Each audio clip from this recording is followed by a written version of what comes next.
One of the most popular guessing games in Brussels and beyond will soon come to an end. Outgoing Dutch Prime Minister Mark Rutte is leading a race run behind closed doors. With unwritten rules, it has finally become clear that NATO will have a new Secretary General. Jens Stoltenberg will soon resign after nearly a decade of service in which he was asked to remain in office 4 times, even once after accepting a new job as governor of Norway's central bank. In those years, given broken relations with Russia and transatlantic tensions with former U.S. President Donald Trump, it was not surprising that no one wanted to risk replacing stoic Stoltenberg, whose talent earned him nickname Trump Whisperer, to appease the harsh American leader. However, the flag is now expected to be adopted at the alliance's 75th anniversary summit in Washington in July, and Stoltenberg's term is expected to officially expire by October 1, 2024. No distractions. No complications, please. Stoltenberg's former spokesman suggested that the new chief should be chosen sooner than that to avoid distraction and complications.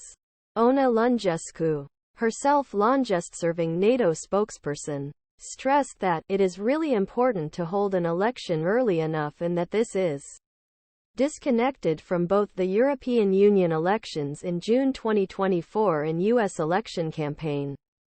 The worst thing that could happen is that NATO Secretary General might become a sort of leftover from late-night negotiations on EU, warned Lungescu, who is now a distinguished fellow at Royal United Services Institute think tank in United Kingdom. Getting caught up in a complicated United States election. We're hiring. Do not apply here, but they certainly don't make it easy. It's one of the most high-profile job postings in the world. But there's no formal job description, checklist of required skills, or any way to apply. Those who are impatient for the position will not be invited to interview and should not appear overly eager to be selected. Although Washington is widely seen as the decision maker, any of NATO's 31 governments can play the role of spoiler.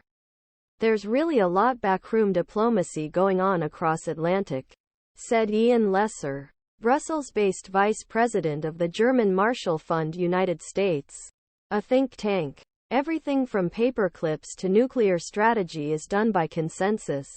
So this is part of that process. Accordingly, NATO's new Secretary General should oppose Russia, but not so violently as to raise fears of escalation.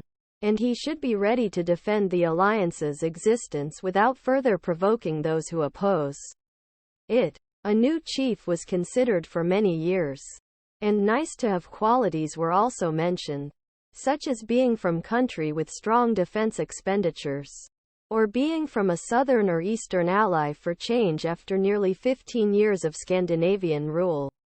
How about leadership and finally holding a woman in charge? The revolving door of the hopeful, many names have emer.